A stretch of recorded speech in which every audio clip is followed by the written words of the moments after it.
Letter to मिलेना पुस्तक के अनुदित अंश। प्रेम एक भ्रम है जो दूरी में फलता है लेकिन निकटता में मुरझा जाता है। प्रेम महज एक भावना नहीं है, यह जटिल है। यह आनंद है लेकिन यातना भी, निकटता है लेकिन दूरी भी, जीवन है लेकिन मृत्यु भी।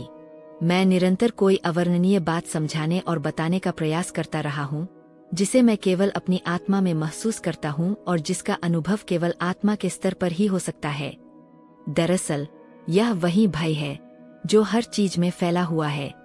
जरूरी नहीं कि यह भय केवल भय ही हो, यह उस चीज की लालसा भी हो सकती है जो भय से परे हो।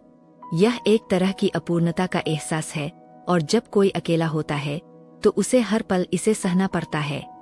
मुमकिन है कि यह अतिशयोक्ति या झूठा एहसास हो, पर एकमात्र सत्य तो यह तड़प ही है। तड़प का सत्य क्या वाकई सत्य है या कई झूठी भावनाओं की सच्ची अभिव्यक्ति? मेरी बात सुनने में विकृत लग सकती है, लेकिन यही है जो मैं महसूस कर रहा हूँ। जब कोई कहता है कि तुम ही हो जिससे मैं सबसे अधिक प्रेम करता हूँ, तो यह कहना झूठ भी हो सकता है। जब मैं कहता हूँ कि तुम्हारी तरफ एक छुरी है जो मुझे भीतर से आहत कर रही है, तो यह सच है। यही प्रेम है। हालांकि मैं जानता हूँ कि चाहे तुम कितना भी चाहो, लेकिन मुझसे प्रेम नहीं कर सकती। तुम्हारे हृदय में मेरे लिए जो प्रेम है, उससे शायद तुम दुखी भी हो, क्योंकि मेरे प्रति तुम्हारा प्यार तुम्हें तुमसे दूर कर सकता है। मैं ऐसा ही हूँ। मेरी दुनिया बिखर रही है। मैं बिखरने का शोक नहीं मना रहा, मैं तो हमेशा से खरता ही रहा हूँ। मैं समझता हूँ कि कोई दूर बैठे किसी के बारे में सोच सकता है और पास बैठे किसी को थामे रह सकता है। इसके अलावा बकुछ मानवीय शक्ति से परे है। सोचता हूँ कि काश हम साथ में होते, साथ जीते, साथ मरते, पर यह इच्छा ही है। जब मैं छोटा था, तब अंकगणित की कक्षा में शिक्षक मेरी नोटबुक को ध्यान से पलट रहा होता और मेरी इच्छा होती कि मैं किसी तरह कक्षा से बाहर आ जाऊं, उस जानी पहचानी दुनिया में जहां गणित की कक्षा जैसा तनाव न होता। लेकिन यह इच्छा ही रह गई, कभी पूरी नहीं हुई। सोचता हूँ कि तुम्हें पत्र लिखूं, लेकिन इसका मतलब अज्ञात के सामने खुद को उजागर करने जैसा होगा। मुझे अज्ञात के सामने खुद को परोसना अच्छा नहीं लगता।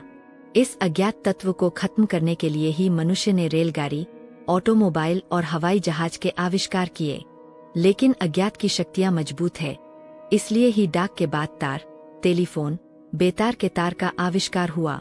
पत्र लिखना मुझे कमजोर और असुरक्षित बनाता है, जो मैं होना नहीं चाहता। प्रेम मेरे लिए एक सपना है जो जागते ही टूट जाता है। हम दूर हैं, लेकिन जो साथ होते हैं, क्या उनमें प्रेम होता है? प्रेम एक भ्रम है जो दूरी में फलता है लेकिन निकटता में मुरझा जाता है। सच्चा प्रेम आत्मसमर्पण है, लेकिन वह समर्पण हमें नष्ट भी कर सकता है। प्रेम महज एक भावना नहीं है, यह जटिल है। यह आनंद है लेकिन यातना भी, निकटता है लेकिन दूरी भी, जीवन है लेकिन मृत्यु भी। सुरक्षा को स्वीकार करें। प्रेम केवल सुख का मिलन नहीं, बल्कि स्वयं को खोकर सत्य को पाने की तड़प है। प्रेम महज एक भावना नहीं है, यह जटिल है। यह आनंद है लेकिन यातना भी, निकटता है लेकिन दूरी भी। अपने भीतर की असुरक्षा को स्वीकार करना ही सबसे बड़ी शक्ति है। अज्ञात से डरो मत, क्योंकि वहीं अनंत संभावनाएं जीवित रहती है। इसी तरह ज्ञान वर्धक बातें जानने के लिए चैनल को सब्सक्राइब करें। धन्यवाद।